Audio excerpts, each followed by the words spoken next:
Hello ಕರ್ನಾಟಕದ ಜನತೆ, welcome back to updates Kannada 360 channel. So ಇವತ್ತಿನ ವಿಡಿಯೋ ಬಂದ್ಬಿಟ್ಟು ಗೃಹಲಕ್ಷ್ಮಿ ಯೋಜನೆ ಬಗ್ಗೆ ಲಕ್ಷ್ಮಿ ಹೆಬ್ಬಾಳ್ಕರ್ ಅವರು ಒಂದು ಹೊಸ ಅಪ್ಡೇಟನ್ನು ಕೊಟ್ಟಿದ್ದಾರೆ. ಸೊ ಎಲ್ಲರಿಗೂ ಪೆಂಡಿಂಗ್ ಹಣ ಜಮಾ ಆಗುತ್ತಂತೆ. ಸೊ ಯಾರ್ಯಾರೆಲ್ಲ ಪೆಂಡಿಂಗ್ ಹಣನ ಕಾಯ್ತಿದ್ರಲ್ಲ, ಸೊ ಅಂಥವ್ರಿಗೆ ಸ್ವತಃ ಲಕ್ಷ್ಮಿ ಹೆಬ್ಬಾಳ್ಕರ್ ಅವರು ಒಂದು ಬಿಗ್ ಅಪ್ಡೇಟನ್ನು ನೋಡಿದ್ದಾರೆ. ಸೊ ಇದೊಂದು ಎಕ್ಸ್ಕ್ಲೂಸಿವ್ ನ್ಯೂಸ್ ಏನೇ ಇರ್ಬೋದು.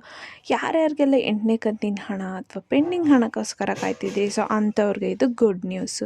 ಸೊ ಇದ್ರ ಬಗ್ಗೆ ಎಲ್ಲ ಡೀಟೇಲಾಗಿ ತಿಳಿಸ್ಕೊಡ್ತೀನಿ. ಬನ್ನಿ, ವಿಡಿಯೋನ ಸ್ಟಾರ್ಟ್ ಮಾಡೋಕ್ಕಿಂತ ಮುಂಚೆ ನೀವೇನಾದರೂ ನಮ್ಮ ಚಾನಲ್ಗೆ ಸಬ್ಸ್ಕ್ರೈಬ್ ಮಾಡ್ಕೊಂಡಿಲ್ಲ ಅಂದರೆ ದಯವಿಟ್ಟು ಚಾನಲ್ಗೆ ಸಬ್ಸ್ಕ್ರೈಬ್ನ ಮಾಡ್ಕೊಂಡು ವಿಡಿಯೋನ ಆದಷ್ಟು ಫಲಾನುಭವಿಗಳಿಗೆ ಶೇರ್ ಮಾಡಿ ಈ ವಿಡಿಯೋಗೆ 100 ಲೈಕ್ಸ್ನ ಪಡ್ಕೊಳಕ್ಕೆ ಹೆಲ್ಪ್ ಮಾಡಿ ಅಂತ ಕೇಳ್ತಾ ವಿಡಿಯೋಗೆ ಲೈಕ್ ಕೊಟ್ಬಿಟ್ಟು ವಿಡಿಯೋನ ನೋಡಿ.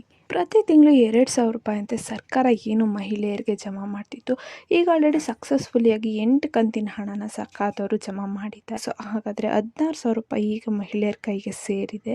ಸೊ ಏನು 8ನೇ ಕಂತಿನ ಗೃಹಲಕ್ಷ್ಮಿ ಯೋಜನೆ ಬಗ್ಗೆ ಮಹಿಳಾ ಮತ್ತು ಮಕ್ಕಳ ಕಲ್ಯಾಣ ಇಲಾಖೆ ಸಚಿವೆ ಲಕ್ಷ್ಮಿ ಹೆಬ್ಬಾಳ್ಕರ್ ಅವರು ಒಂದು ಅಪ್ಡೇಟನ್ನು ನೀಡಿದ್ದಾರೆ. ಸೊ ಇನ್ನು ಮುಂದೆ ಪ್ರತಿಯೊಬ್ಬರಿಗೂ ಕೂಡ ಹಣ ಜಮಾ ಆಗುತ್ತಂತೆ. ಸೊ ಹಣ ಜಮಾ ಮಾಡ್ಕೋಬೇಕು ಅಂದರೆ ಯಾರ್ಯಾರಿಗೆ ಸಂಬಂಧಪಟ್ಟವ್ರಿಗೆ ನೀವು ಸಂಪರ್ಕಿಸಬೇಕು ಅಂತಾರೆ ಅವರೇ ಖುದ್ದಾಗಿ ತಿಳಿಸಿದ್ದಾರೆ. ಸೊ ಇದ್ರ ಬಗ್ಗೆ ಎಲ್ಲ ಡೀಟೇಲ್ ಆಗಿ ತಿಳಿಸ್ಕೊಡ್ತೀನಿ. ವಿಡಿಯೋನ ಎಲ್ಲೂ ಸ್ಕಿಪ್ ಮಾಡೋಕ್ಕೆ ಹೋಗಬೇಡಿ. ನಮಗೆಲ್ಲ ಗೊತ್ತು, 8ನೇ ಕಂತಿನ ಹಣನೂ ಸರ್ಕಾರದವರು 7ನೇ ಕಂತಿನ ಹಣದ ಜೊತೆನೇ ರಿಲೀಸ್ ಮಾಡಿದ್ರು ಎಲೆಕ್ಷನ್ ಇರೋ ಕಾರಣದಿಂದ. ಇನ್ನು ತುಂಬ ಜನಕ್ಕೆ 8ನೇ ಕಂತಿನ ಹಣ ಬಂದಿಲ್ಲ. ಇದ್ರ ಜೊತೆಗೆ ಪೆಂಡಿಂಗ್ ಹಣನೂ ಯಾರೂ ಪಡ್ಕೊಂಡಿಲ್ಲ ಇಲ್ಲಿವರೆಗೂ. ಸೊ ಇನ್ನು ಪೆಂಡಿಂಗ್ ಹಣ ಪಡ್ಕೊಂಡಿರೋದು ಬರೀ ಒಂದು 10% ಮಹಿಳೆಯರಷ್ಟೇ ಪೆಂಡಿಂಗ್ ಹಣನ ಇಲ್ಲಿವರೆಗೂ ಪಡ್ಕೊಂಡಿರೋದು. ಇನ್ನು ತುಂಬ ಜನಕ್ಕೆ 1 ಕಂತಿನ ಹಣನೂ ಪೆಂಡಿಂಗ್ ಹಣ ಬಂದಿಲ್ಲ. ಸೊ ಇದನ್ನೆಲ್ಲದನ್ನು ತಲೆಯಲ್ಲಿಟ್ಕೊಂಡು ಸರ್ಕಾರದವರು ಏನೀಗ ರೀಸೆಂಟಾಗಿ ನಡೆಸಿದ ಸಿದ್ದರಾಮಯ್ಯ ಅವರು ನೇತೃತ್ವದಲ್ಲಿ ನಡೆಸಿದ ಮೀಟಿಂಗಲ್ಲಿ ಸೊ ಇದ್ರ ಬಗ್ಗೆ ಚರ್ಚೆ ಮಾಡಿದರು ಅವರು. ಸೊ ಇದಕ್ಕೋಸ್ಕರ ಸ್ವತಃ ಲಕ್ಷ್ಮಿ ಹೆಬ್ಬಾಳ್ಕರ್ ಅವರೇ ತಿಳಿಸಿದ್ದಾರೆ, ನೀವು ಪೆಂಡಿಂಗ್ ಹಣನ ಪಡ್ಕೋಬೇಕಂದ್ರೆ ಏನೇನೆಲ್ಲ ಮಾಡಬೇಕು ಅಂತ. ಸೊ ಅದ್ರ ಬಗ್ಗೆನೇ ಇವತ್ತು ವಿಡಿಯೋ ಮಾಡಿ ಹಾಕ್ತಾ ಇದ್ದೀನಿ. ಸೊ ಯಾರು ವಿಡಿಯೋನ ಸ್ಕಿಪ್ ಮಾಡೋಕ್ಕೆ ಹೋಗಬೇಡಿ. ಏನಪ್ಪ ಅಂದರೆ ಇನ್ನು ಸಾಕಷ್ಟು ಜನರ ಖಾತೆಗೆ ಹಣ ಬಂದಿಲ್ಲ ಅಂತ ಅವ್ರಿಗೂ ಗೊತ್ತಿದೆ. ಸೊ ಅರ್ಜಿ ಸಲ್ಲಿಸಿ ಆಗಿದೆ, ಆದ್ರೂ ಕೂಡ ನಿಮ್ಮ ಖಾತೆಗೆ ಹಣ ಬಿಡುಗಡೆ ಆಗಿಲ್ಲ ಏನೋ ಬೇಸರ ಇದೆ, ಅದನ್ನು ಅವ್ರು ತಿಳ್ಕೊಂಡಿದ್ದಾರೆ. ಸೊ ಅದಕ್ಕೆ ಮಾನ್ಯ ಸಚಿವೆ ಸ್ಪಷ್ಟನೆ ಏನು ನೀಡಿದ್ದು ಅಂದರೆ, ನೀವು ಯಾವುದೇ ಬ್ಯಾಂಕ್ ಖಾತೆಯಿಂದ ನಿಮ್ಮ ಮೊಬೈಲ್ ಸಂಖ್ಯೆಗೆ ಮೆಸೇಜ್ ಬರದೇ ಇದ್ದರೆ ತಕ್ಷಣವೇ ಹೋಗ್ಬಿಟ್ಟು ನೀವು ಬ್ಯಾಂಕ್ ಪಾಸ್ಬುಕ್ನ ಎಂಟ್ರಿ ಮಾಡಿಸ್ಬೇಕಂತೆ. ಸೊ ಒಂದು ವೇಳೆ ಏನಪ್ಪ ಅಂದರೆ ನಿಮಗೆ ನಿಮ್ಮ ಖಾತೆಗೆ ಹಣ ಕ್ರೆಡಿಟ್ ಆಯಿತು ಅಂದರೆ ಸೊ ಅವರು ನಿಮಗೆ ಒಂದು ಮೆಸೇಜ್ನ ಕಳಿಸ್ತಾರೆ. ಒಂದು ವೇಳೆ ನಿಮಗೆ ಆ ಮೆಸೇಜ್ ಬಂದಿಲ್ಲ ಅಂದರೆ ನೀವೇ ಖುದ್ದಾಗಿ ಹೋಗ್ಬಿಟ್ಟು ಬ್ಯಾಂಕ್ ಪಾಸ್ಬುಕ್ನ ನೀವು ಎಂಟ್ರಿ ಮಾಡಿಸ್ಕೋಬೇಕಂತೆ.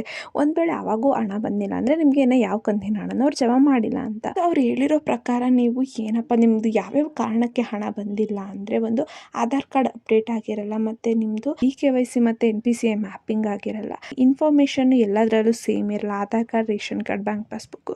ಸೊ ಇಷ್ಟು ಕಾರಣಗಳಿಂದ ನಿಮಗೆ ಹಣ ಬಂದಿರಲ್ಲ ಅಂತ ಅವ್ರು ಸ್ವತಃ ತಿಳಿಸಿದ್ದಾರೆ. ಸೊ ಇನ್ನೊಂದೇನಪ್ಪ ಅಂದರೆ, ನೀವು ಹಣನ ಪಡ್ಕೋಬೇಕಂದ್ರೆ ಏನು ಮಾಡಬೇಕಂತನೂ ಅವರೇ ತಿಳಿಸಿದ್ದಾರೆ. ಹಣನ ಪಡ್ಕೋಬೇಕು ಅಂದರೆ ನೀವು ಹತ್ತಿರದ CDPO ಕಚೇರಿಗೆ ಹೋಗ್ಬಿಟ್ಟು ನೀವು ಅಲ್ಲಿ ಅವ್ರ ಅಧಿಕಾರಿಗಳ ಹತ್ರ ನೀವು ಕೇಳಬೇಕಂತೆ, ಏನಕ್ಕೆ ನಮಗೆ ಹಣ ಬರ್ತಿಲ್ಲ ಅಂತ. ಸೊ ಏನಾದರೂ ಪ್ರಾಬ್ಲಮ್ ಇತ್ತು ಅಂದರೆ ನಿಮ್ಮ ಅರ್ಜಿಯಲ್ಲಿ ಅವರು ತಿಳಿಸ್ಕೊಡ್ತಾರೆ. ಅದರ ರೀತಿ ನೀವು ಚೇಂಜಸ್ನ ಮಾಡಿಸ್ಕೋಬೇಕಂತ ಇದನ್ನು ಸ್ವತಃ ಅವರೇ ತಿಳಿಸಿದ್ದಾರೆ. ಇನ್ನೊಂದು ಅವ್ರು ಏನು ತಿಳಿಸಿದ್ದಾರೆ ಅಂದರೆ ಲಕ್ಷ್ಮಿ ಹೆಬ್ಬಾಳ್ಕರ್ ಅವರು, ನಿಮ್ಮ ಖಾತೆಗೆ ಇನ್ನೂ ಹಣ ಬರ್ತಿಲ್ಲ ಅಂದರೆ ನೀವು ಬೆಟರು ಅಂಚೆ ಕಚೇರಿಯಲ್ಲಿ ಖಾತೆನ ತೆಗೆಯೋದು, ಆವಾಗ ನಿಮಗೆ ಹಣ ಡೈರೆಕ್ಟು ಆ ಅಕೌಂಟಿಗೆ ಬರುತ್ತೆ ಅಂದ್ಬಿಟ್ಟು ತಿಳಿಸಿದ್ದಾರೆ. ಸೊ ಇಷ್ಟು ಚೇಂಜಸ್ಸು ಮತ್ತು ಅಪ್ಡೇಟನ್ನು ಸ್ವತಃ ಲಕ್ಷ್ಮಿ ಹೆಬ್ಬಾಳ್ಕರ್ ಅವರೇ ತಿಳಿಸಿದ್ದು. ಸೊ ಇಷ್ಟು ಚೇಂಜಸ್ನ ಮಾಡಿಕೊಂಡ್ರೆ ನಿಮಗೂ ಕೂಡ ಪೆಂಡಿಂಗ್ ಹಣ ಬರೋ ಎಲ್ಲ ಸಾಧ್ಯತೆಯೂ ಇರುತ್ತೆ. ಸೊ ಪೆಂಡಿಂಗ್ ಹಣ ಬಂದಿರೋ ಎಷ್ಟೋ ಉದಾಹರಣೆಗಳು ಕೂಡ ಇದ್ದಾವೆ ಇಷ್ಟು ಚೇಂಜಸ್ನ ಮಾಡಿಸ್ಕೊಂಡ್ಮೇಲೆ. ಸೊ ಐ ಹೋಪ್ ನಿಮಗೆ ಈ ಮಾಹಿತಿ ಇಷ್ಟ ಆಯಿತು ಅನ್ಕೊತೀನಿ. ಇಷ್ಟ ಆದರೆ ದಯವಿಟ್ಟು ಚಾನಲ್ಗೆ ಸಬ್ಸ್ಕ್ರೈಬ್ನ ಮಾಡಿಕೊಂಡು ವಿಡಿಯೋನ ಆದಷ್ಟು ಫಲಾನುಭವಿಗಳಿಗೆ ಶೇರ್ ಮಾಡಿ. ಏನೇ ಪ್ರಾಬ್ಲಮ್ ಇತ್ತು ಅಂದರೆ ಕಮೆಂಟ್ನ ಹಾಕಿ. ಧನ್ಯವಾದಗಳು.